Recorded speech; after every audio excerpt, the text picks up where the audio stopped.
उसका नाम बिंदिया था, मगर नसीब में बिंदी नहीं लिखी थी उसके। शादी के 6 महीने बाद ही विधवा हो गई थी। 1 साल से पीहर में बैठी थी।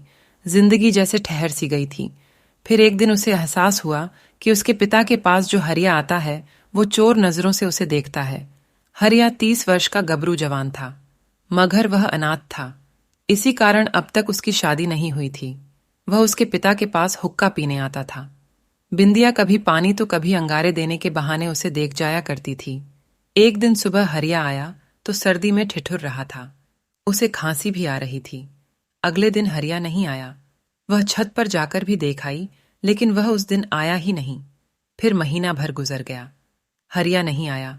उसने माँ से भी पूछा कि आजकल हरिया हुक्का पीने नहीं आता, मगर माँ को भी कुछ पता नहीं था। वह अपने पिता से पूछ नहीं सकती थी। बिंदिया भी 1 महीने से अनमनी सी थी। एक दिन पड़ोस की दादी घर पर आई तो उसने बताया कि माखन लाल वाला हरिया आज नहीं रहा। गांव वाले इकट्ठे होकर उसका क्रियाकर्म कर रहे हैं।